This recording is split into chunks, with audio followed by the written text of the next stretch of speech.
These events that happened on the day of resurrection. Hey.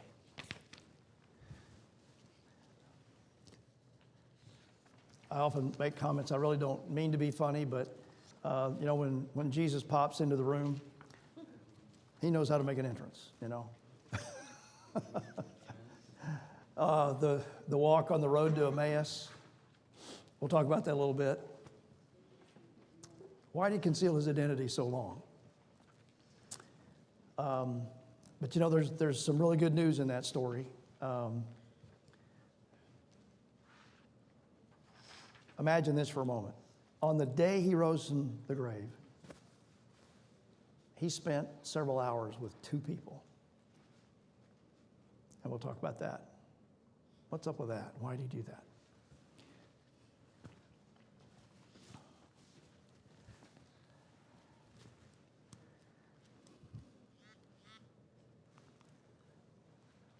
This whole quarter, it's all been about gaining, growing our appreciation of the love, sacrifice, and passion of our Savior.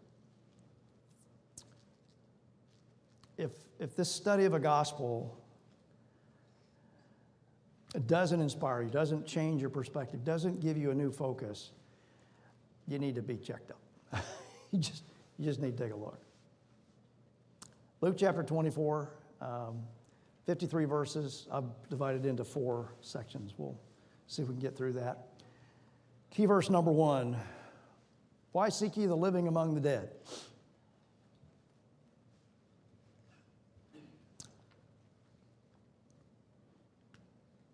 Now, if you take that out of context, you might say someone's being a smart aleck. But who said that?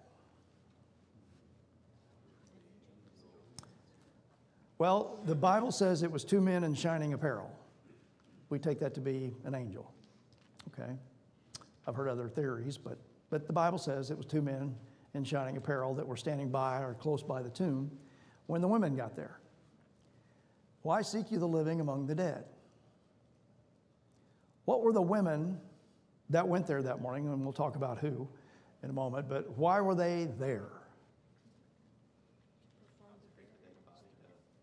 So their expectation was what? Yeah. Well, they were going to be preparing the body for burial. They were expecting sticky. Supplies and the traditional. So, don't know if you've had any experience with this.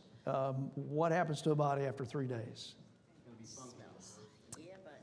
Well, within hours it starts. Decomposing, doesn't smell so nice. Good, because I can find where that dead mouse went to. Right? No, I know there's a dead mouse. So I suspect these ladies had some experience dealing with dead bodies. They kind of knew what the custom was. They knew what to do. So just put that framework in your mind, and they're on their way to the tomb. And on top of that is all the disappointment, disillusionment, despair with, wow, he's gone. Last thing they expected was what they ran into.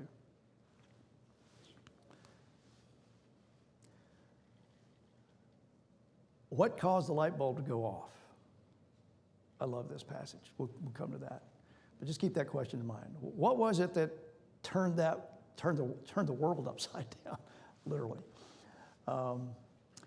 Key verse number 2. And their words seemed to them as idle tales, and they believed them not.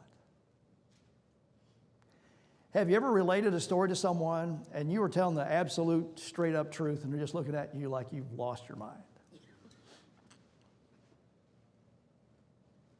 That's what happened, right? And this is from the guys that walked closest to him for 3.5 years. Heard everything he said, watched the things that he did. And this most essential fact, ladies, you're nuts. Put it in context. We've had all this build up for 3 years. Yeah. This triumphal entry, and then everything just utterly. These people have got to be close to clinically depressed when these ladies come in here, and these ladies are probably just babbling, more or less. How difficult is it to believe news that does not align with your experience and your expectations? Really hard, right? We put a filter on things. Regardless of how we try not to, we do. We put a filter on things. Every time a newscast comes on, you're watching that with a filter. And oh, by the way, the people that are reporting the news, they've got a filter on too. So how do you get to the truth through all of that? Figure out, you have to realize that you're not being trolled here, and this isn't a tasteless joke. And it came to pass that while they communed together and reasoned, Jesus himself drew near and went with them. These two individuals were not apostles, they were disciples. We don't know when they began to follow. We don't know anything about their conversion story. All we know about them is on this day, they were doing what people tend to do when things don't go the way they want. They left. And might I don't mean to be harsh, but they left on the very day that everything was going to happen. In other words, if you were going to pick a day to leave, leaving the third day was not the day to leave. And yet, Jesus pursued them.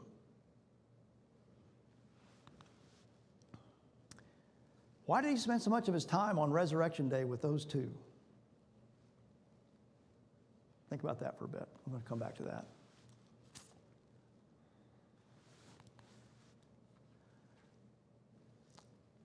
And when he had thus spoken, he showed them his hands and his feet.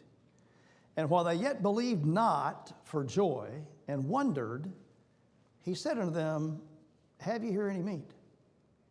Of course, this is Jesus in the room where the apostles and disciples are gathered. We're going to talk about that too. A lot of people think it's just the 11. Nope, bigger crowd. What's he doing? And why was it necessary? Now, he's standing there in front of them. He's visible. He can see them. Right prior to this, he said, I have flesh and bone. I'm not a spirit. And the scripture says, and while they yet believed not.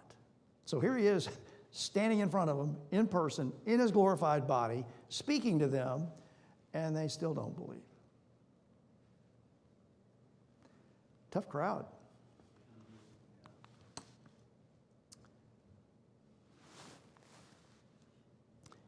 Have you ever been fully persuaded about the truth concerning an important matter and then seen evidence that proves you reached the wrong conclusion? Yeah.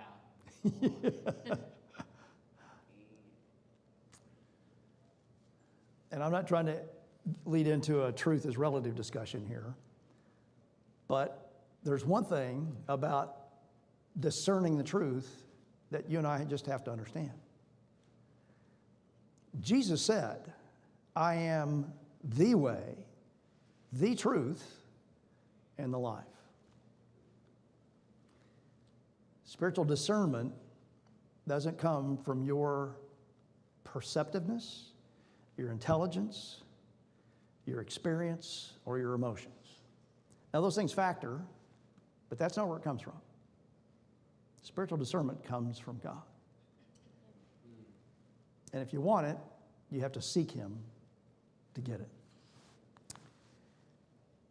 And behold, I send the promise of my Father upon you.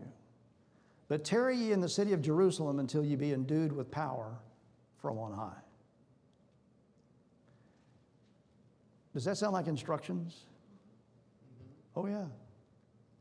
Very specific, right? I send the promise of my Father upon you. Wow. Tarry ye in the city of Jerusalem until ye be endued with power from on high. Jesus said that, of course, to the group that was gathered. What major event did Jesus tell the apostles and disciples, the first church, I'll explain that assertion a little bit more, to expect? we know after the fact how many days transpired from the ascension to Pentecost.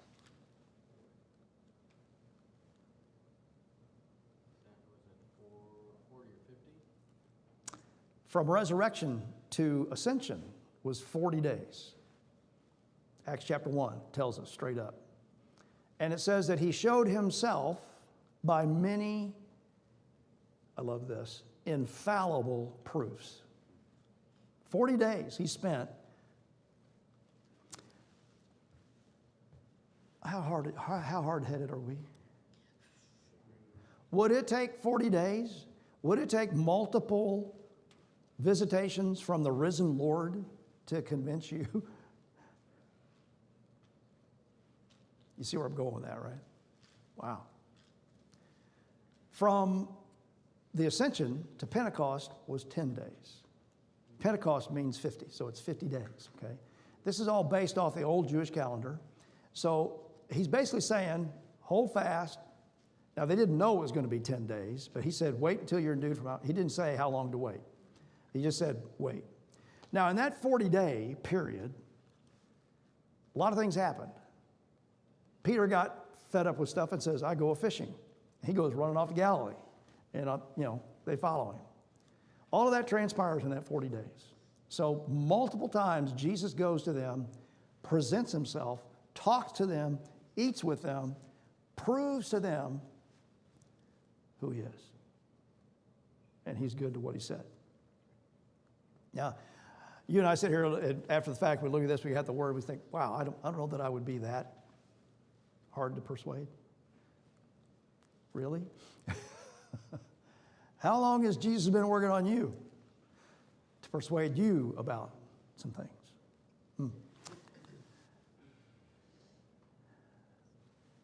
Jesus is alive. Against all odds, against all expectations, he did something that, even though he had told them it was coming, no one, literally no one, was expecting. And it blew their minds.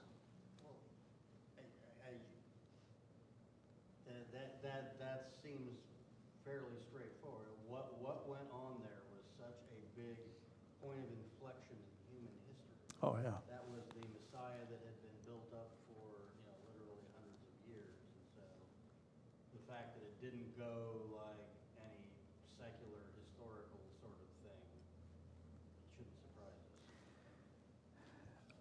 This statement isn't going to surprise you, but without the resurrection, Yeah. we're all wasting our time. And Paul says that in the epistles. It is essential. It is the principal doctrine that separates us from every other religion on the planet. Good morning. I gave you a challenge last week. I don't know if any of you took me up on it. 1 Corinthians chapter 15, 1 through 14. It talks about the essential nature of the resurrection to the faith.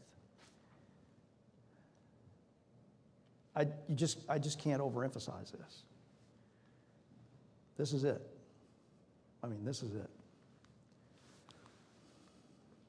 Okay, at the tomb, on the road to Emmaus, Jesus enters the room, and then the ascension. That's the way I've outlined chapter 24 for today. Look at verse 1 and take a moment. Who's included in they and them? Pronouns in the Bible are important. It's important to understand who is that talking about. Luke 24, verse 1. Now, upon the first day of the week, very early in the morning, they, who's that? Came into the sepulchre, bringing the spices which they had prepared, and certain others with them. Who is that? Goes back to verse 55 of the chapter before. Okay, and what does that say? It says, and the women also which came with him from Galilee followed after, and beheld the sepulchre how his body was laid. Where are they from? They from Galilee. And where are they now? Jerusalem. How far apart is that? Bit of a trek, probably a three-day walk. So they're not home. What have these women been doing the last, at least by my count, as you look at the timeline, probably the last year at least? They've been following Jesus.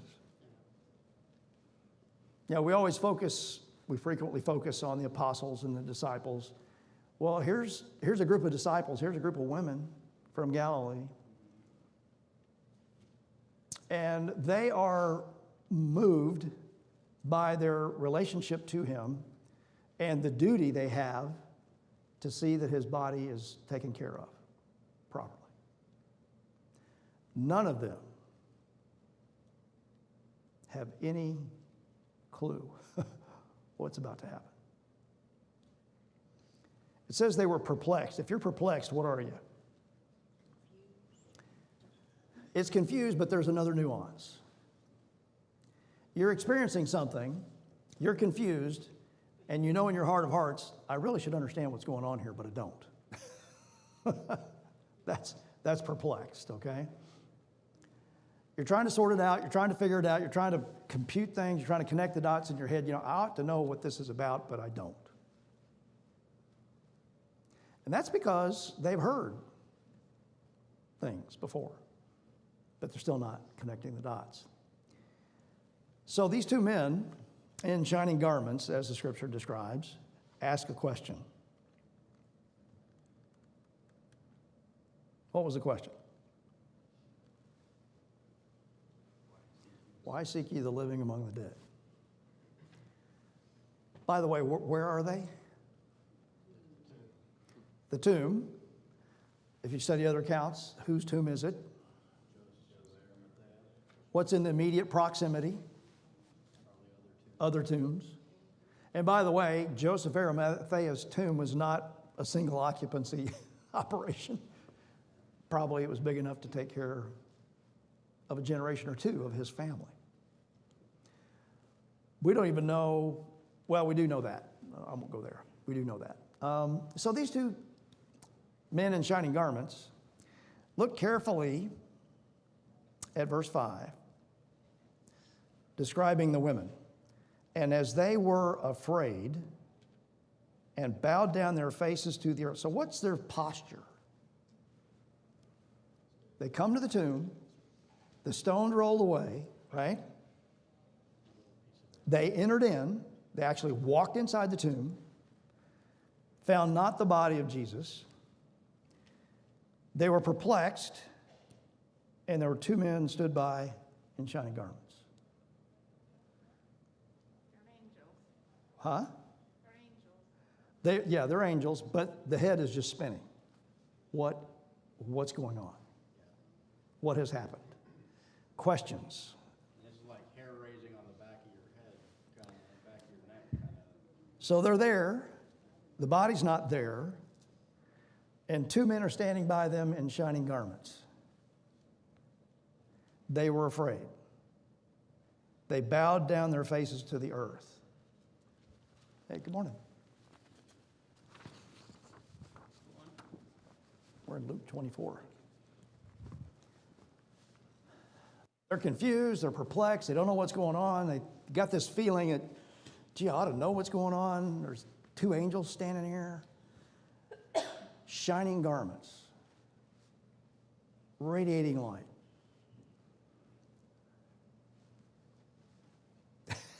They're asked the question, why seek ye the living among the dead? They continue, he is not here, but is risen. Remember how he spake unto you when he was yet in, where? All the way back to Galilee. Why'd you start following this guy in the first place? Saying the Son of Man must be delivered in the hands of sinful men and be crucified, and the third day rise again. And verse 8 says,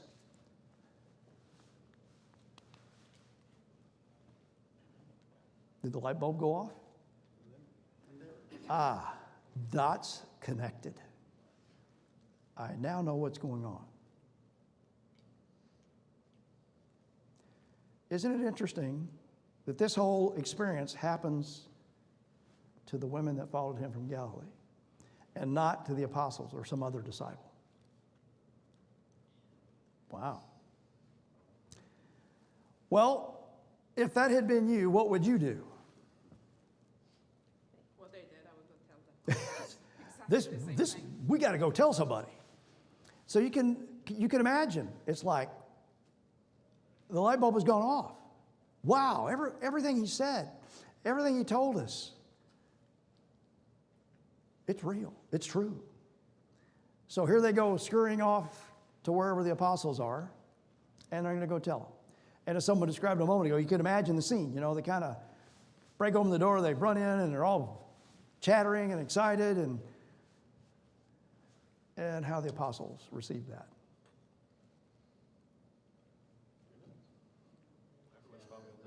They're cracking anyway, so it's like, okay, you guys have... The disciples are got to be in a deep funk right at that moment.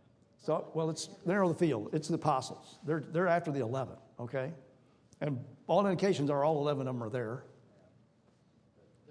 They're in a deep funk. Verse 9 says, and returned from the sepulchre and told all these things unto the 11 and to all the rest. So there's more than the 11 there, okay? And then Luke tells us it was Mary Magdalene and Joanna and Mary the mother of James and other women that were with them, which told these things unto the apostles. And their words seemed to them as idle tales, and they believed them not. Ladies are crazy. Have you ever had that experience, ladies? Go to tell some men something, and they just look at you like you don't have a clue what you're talking about? You know, it's unfortunate that some of the women in our Bible have these things. I think of Hannah and Eli. Yeah? Hey, you silly drunk woman, stop praying out loud. Just go home and do your business. The unjust judge. I expected one of you to say, yeah, this is typical. Okay. What's wrong with the apostles? They don't understand. Why hasn't the dot been connected for them the way it has been for these women? Or they just think it's women around women. I agree, but why hasn't the dot been connected? I think they're getting in the way of themselves. They're still thinking with their earthly brains. They're not thinking about what the Lord told them. The women weren't thinking about what the Lord told them until they were told to remember. And then they kind of scanned it and they were like, oh wait, and it clicked. So they have that like mourning barrier that hasn't allowed them to. Right. Good, good. But the disciples had this revolutionary movie that they were watching in their own heads. And so they were all going to have posh offices and titles and all this. None of that happened. Every time you witness to a lost person, this same dynamic occurs. You know exactly what you believe, and you know exactly what the truth is. And they look at you like, I'm not connecting the dots. Happens all the time. Yes, sir. I think it was as well that the women, they were actively doing their assigned work. Okay. And the disciples, they were ruminating. Well, let's pursue that a little bit. What were they doing? Someone said they're still in a state of mourning. I'll go along with that. They were disillusioned. They thought one thing was going to happen, and something totally unexpected happened. And they can't process that. By the way, we're not any different, right? But, you know, when I was reading to the end of the chapter, when you get to verse 50 and 51, the light went off, they got it. Yeah, it does. Okay. By the way, it took the men about 3 more times than it did the women, but okay. Look at what Peter says about Luke in verse 12. Now, if you compare this to the other, you know this is not just Peter, it's John as well. But For some reason, Luke summarized it this way. I have a suspicion why he did, but we'll let that go for now. Then arose Peter and ran unto the sepulchre. Wait a minute. What did the ladies just tell him? He's not there. So why run to the sepulchre? Because he, I'm not going to believe this till I see it with my own two eyes. We ever heard that before? Oh, gee. Ran to the sepulchre, stooping down, he beheld the linen clothes laid by themselves and departed, wondering in himself at that which was come to pass. Really? I can identify with that. I can get that. Why didn't the apostles believe the report from the women? Just finished readjusting their mind to this new reality of not having a kingdom on earth. Did they know these women well? How long had they been going along? Probably a year, minimum. Some of them maybe longer than that. They knew who they were. Did the men consider these women to be trustworthy?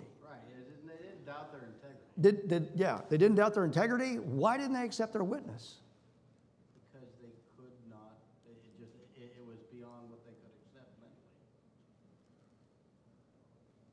Think about what it takes for you and I to accept a witness to something that we didn't see or experience. Right. Wow. Okay. But we're used to seeing junk in the headlines and whatever, they say first reports are always wrong. That they're just, it takes time for the ground truth to kind of settle. I'd like to introduce you to a new concept. You've heard about information and misinformation. I'd like to introduce you to the concept of information pollution. Right. Noise ratio. There's just so much junk floating around. Yeah. How do you sort out what really matters? Let's talk about the road to Emmaus. 2 disciples, we get the name of one of them, Cleophas. All kinds of speculation about who the other person is. Bible doesn't say, so we don't know.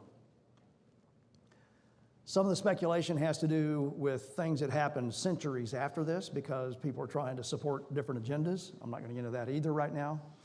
But 2 people on the road to Emmaus, what had they witnessed before they struck out on the road to go to Emmaus? What did they know had happened? They knew that Jesus had died. They knew that he'd been buried. They also say they knew it was the chief priests and the religious leaders that had made this happen. It wasn't the general populace. Correct. And they're walking along. By the way, it's how far to Emmaus? 1.5 to 2 miles. Nope, 3 hours. further than that. It's about 60 stadia in Roman. It says furlongs here. If you convert that to miles, it's probably between 7 and 7.5 miles. It takes about 3 hours if you're walking at a decent pace to get there. But you're right, about 3 hours. 1.5 that must have been Bethany. So Bethany's closer. We're going to talk about that in a little bit. I like your geographic. Yeah, get the picture. Get the picture. So Emmaus, by the way, current scholars argue about where Emmaus is. Some say it was north, some say it was west. My personal feeling is it was probably north and west. There's several towns in that vicinity that have Emmaus as part of their name. So it is kind of hard to sort it out. But since the Bible says it was this many furlongs, and if you convert that, it's about 7.5 miles. It corresponds to one of those locations pretty well. They're on the way. Jesus shows up. And he conceals it. How did he do that? How does he conceal his identity? God's. Yeah, well, I don't doubt that he did.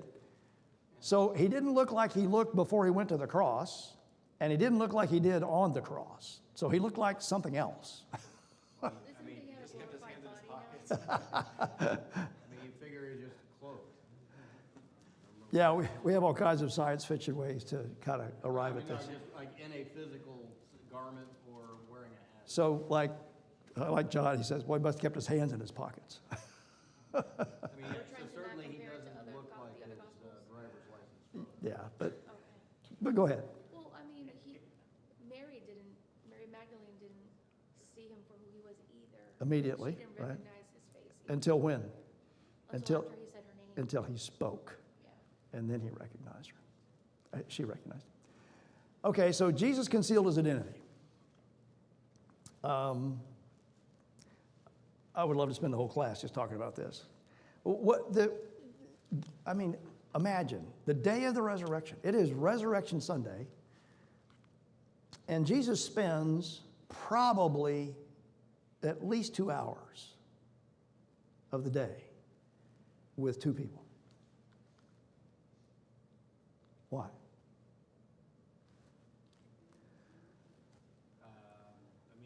Because that's the purpose. In other words, that those people were chosen to receive that word based upon what he knew they were likely to do subsequently to that conversation. Would it be too much to conclude that he wanted them to go back? They're an uninterested, unbiased third party out here, kind of, not really in the inner circle that has something to lose or gain. And they do go back, and he knows they're going to go back.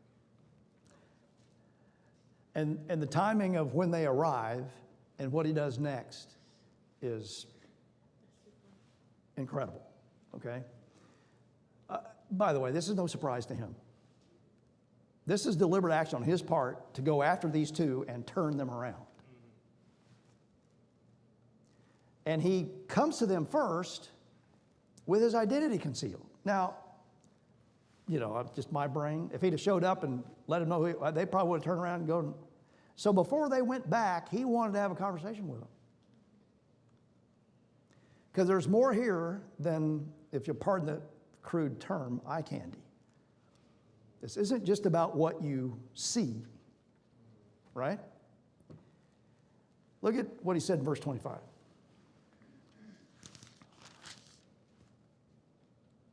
O fools, and slow of heart to believe all that the prophets have spoken. Ought not Christ to have suffered these things and to enter into his glory? Wow, that kind of a slap in the face.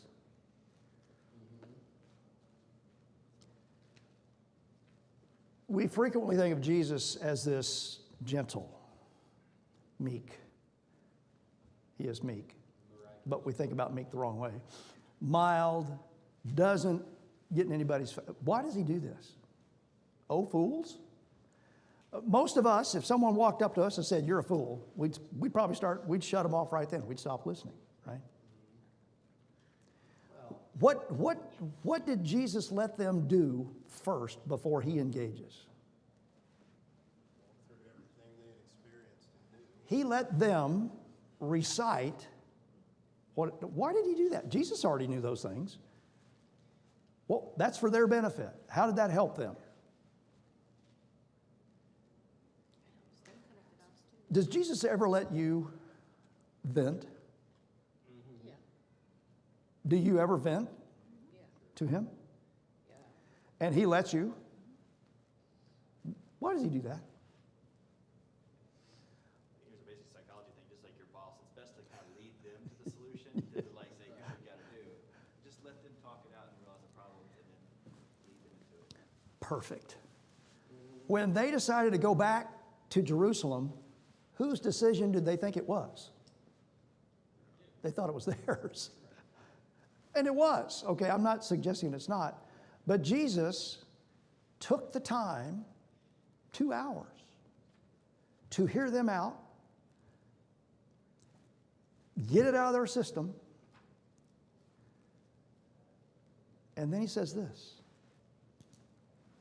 So you look in verse 16, it says their eyes were cold, Yes. right? He walks them through all this stuff so they can get all the convoluted thinking out of their head. And then is it Jesus is concealed or their eyes, they just can't see? So he walks them through it. know what the prophet said, you've ignored all that, and then they can see. And just like the lady, once the dots are connected, they're excited to tell somebody.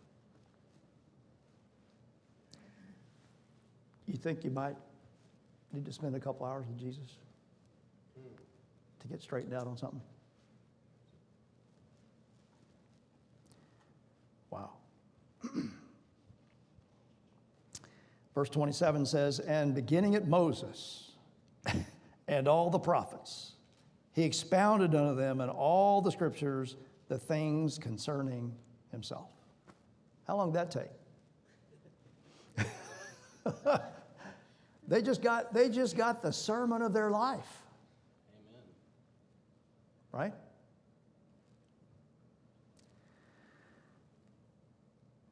This next part is a complete mystery to me. I've pondered it, I've studied it. They drew nigh to the village whither they went. They're almost to Emmaus. And he made as though he was going to go further. He led them to believe, I'm going on down the road. They constrained him, saying, abide with us, for it is toward evening, and the day is far spent. And he went in to tarry with them. And it came to pass, as he sat at meat with them, he took bread, and blessed it, and brake, and gave to them, and pow! Their eyes were opened, and they knew him. And as soon as they knew him, right before their eyes, poof, he's gone. Took his hands out of his pockets to break the bread. Joking. Can you imagine? Can you just imagine? They've just spent 2 hours plus with him. They've vented all their anxiety, frustration, confusion, whatever. And as soon as they connect the dots, bang, he's gone.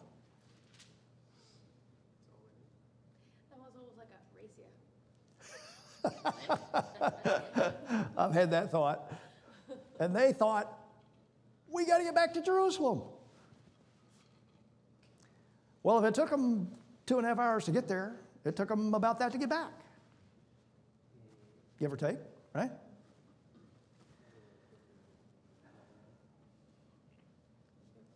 Can you imagine you're sitting across the table from someone, and whew, they're just gone? Yes. I don't understand the part earlier where it says their eyes were restrained. Mm-hmm. Like, when I read they're restrained, it makes me think that they were restrained from externally, like God made them not being able to see him. Yeah, I don't understand the mechanics of how that was happened, but the bottom line is it concealed Jesus' identity. Oh, no, I don't mean physiologically. I mean, why would he? Because he wanted to have this conversation with them first. It's not just about what they see, it's about what they're persuaded is the truth. And that's why he says, "Oh fools, hello, wake up, people." I mean, that's what that is. And then the next verse says, and he goes through all the prophets. Can you imagine?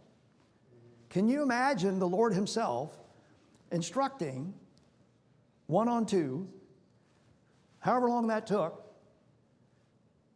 I'm sure it was at least an hour.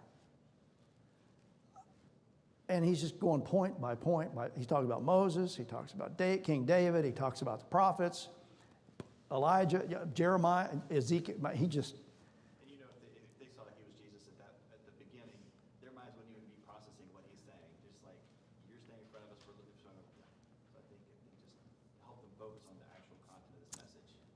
It wasn't just about what you could see with your eyes. It's about what do you really believe about what you've been taught. Yes.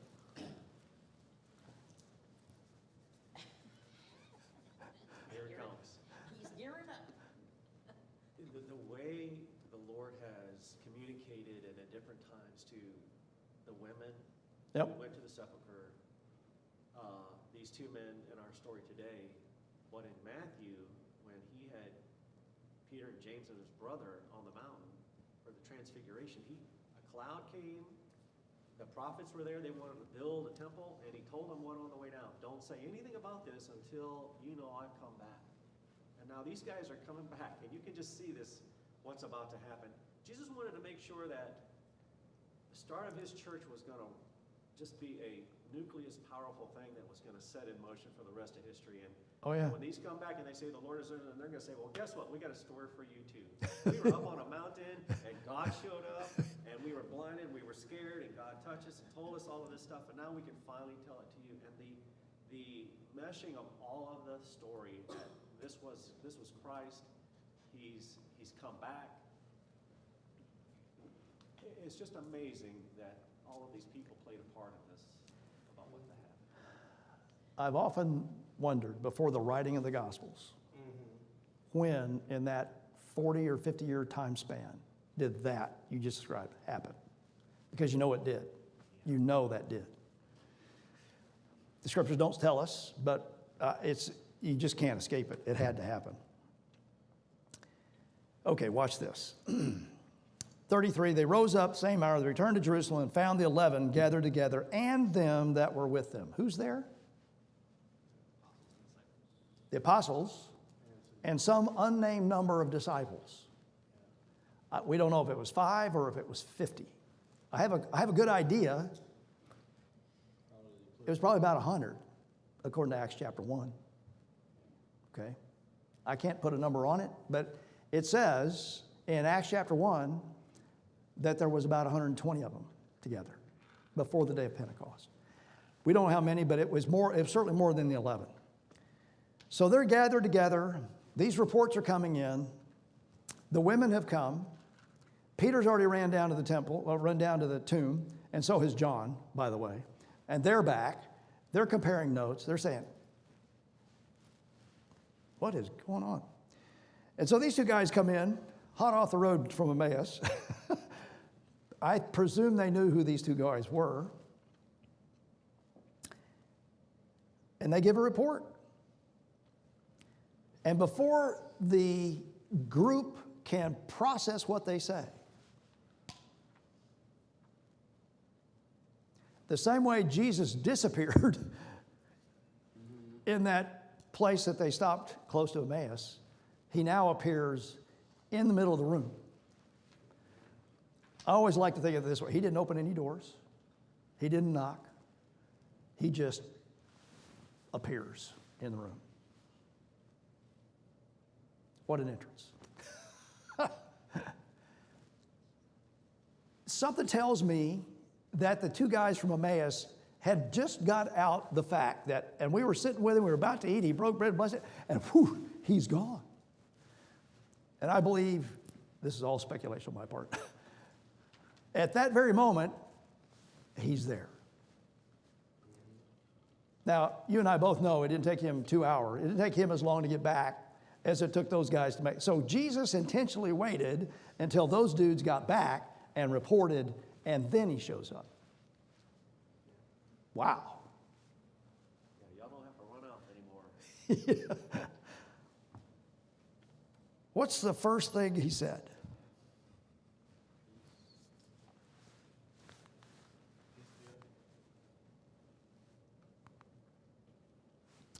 Peace be unto you. Did he say that loud? Did he say that calmly? Did he shout that? How did he deliver that? No explanation He delivered it in a way that they wouldn't start running away.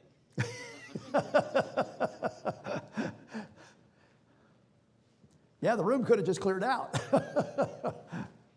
Peace be unto you. And you just want to sit there and think, what did he look like when he did that? Wow.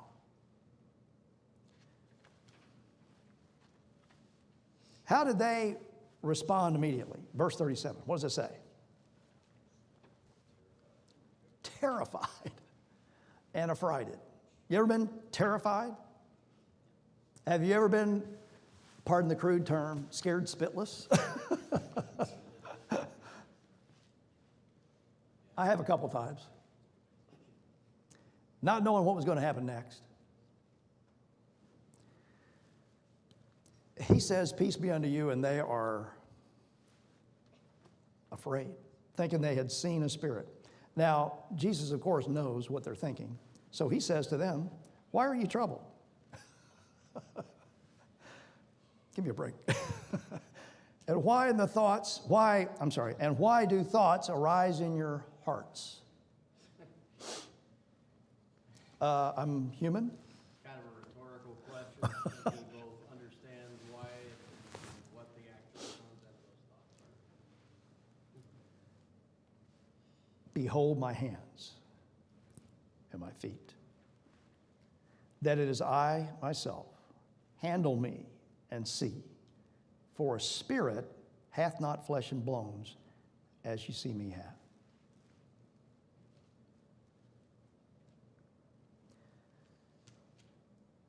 And when he had thus spoken, he showed them his hands and his feet. Are they stunned? Are they shocked? Are they in awe? Oh, yeah. And while they yet believed not for joy and wondered, this just floors me. He said unto them, have you here any meat? Anybody hungry? Had to be Baptist. This has got to be Baptist. And they gave him a piece of a broiled fish and of a honeycomb. And he took it, and can you just see this? He's just deliberately going through this process. He takes, and he ate it before him. Well, And every eye in the place is riveted on him, thinking, what's he going to do next? What? Well, but this is important because over the next couple of centuries, there's going to be a whole lot of misinformation coming out about what, and it takes a while for them to get to the idea that Jesus is fully human and fully God. Fully resurrected. We take that as sort of a given, but that was a real big thumb wrestling match and a bun fight in the early church. And so this is the evidence that should have dispelled that. He had done it before, though. It also speaks to the recognition of the things that they'd already seen. When he resurrected the little girl, he said, give them something to eat because spirits don't eat. So it's helping, like, kind of ease them in. I just am, with all things, it's in awe of his patience and Yes. his love. Wow. Yeah. Through it, because what patience? You're trying to herd cats, right? And he's just doing it lovingly and with such tact. Look at this contrast. 2 on the road to Emmaus. Of course, the first thing he says, what things? And that's to get them talking. But then when he's ready to engage, he says, oh, fools. I mean, he hits them in the face, right? Then when you get down to in the room, the first thing he says is, peace be unto you. Verse 44, these are the words which I spake unto you while I was yet with you, that all things must be fulfilled, which were written in the law of Moses and in the prophets and in the Psalms concerning me. Verse 45, then opened he their understanding that they might understand the Scriptures. Did they not understand the Scriptures before that? I mean, there were words on paper previously, but they take on some very immediate reality. It's a whole new ballgame. And said unto them, thus it is written, and thus it behooved Christ to suffer and to rise from the dead the third day. The third day matters. And that repentance and remission of sins should be preached in his name among all nations, beginning at Jerusalem. And ye are witnesses of these things. And behold, I send the promise of my Father upon you. But tarry ye, don't run off. Tarry ye in the city of Jerusalem till you be endued with power from on high.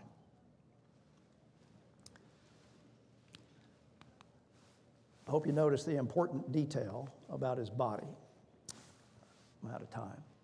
How far is it from, we don't know where in the city of Jerusalem, they weren't in the temple when this happened, but they were in the vicinity of the temple probably. How far is it from there to Bethany? About 2 miles, okay. So he leads them out of the city, up the Mount of Olives, over the crest, and down to Bethany, which is on the eastern slope of the Mount of Olives. And when he gets there, he ascends. And he's talking to them as he does that. You have to get the other accounts to understand what he said right as he ascended. Now, this is the ascension, and this is 40 days after the resurrection. So watch what we've just done. We've transitioned from resurrection day to 40 days later. John tells you mostly of what happened in that 40-day period. If you look at John's gospel, you get the rest of that story. But Luke summarizes it because he's going to take you to Acts chapter 1 and continue the story. Because he's writing to Theophilus.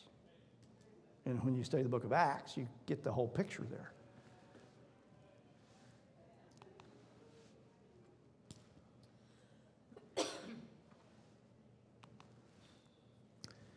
Why was it important for the church to remain together between the ascension and the day of Pentecost? The whole, one of the things kind of going on throughout this chapter is that there are little periods of time where things are allowed to settle. In a couple hours when you're walking to Emmaus, there are these time periods where people got to get their mind around what has gone on. And it's been 40 days since he was resurrected. Right. And now it's another 10 till Pentecost. Amount of time, thanks. Next Sunday, we're moving to this book. They're right up here, so when you get up, please come get one. I have the devotionals and I have the study guides, and if you want the commentary, it's here as well. So please avail yourself of one of these. The reading starts tomorrow. Thank you.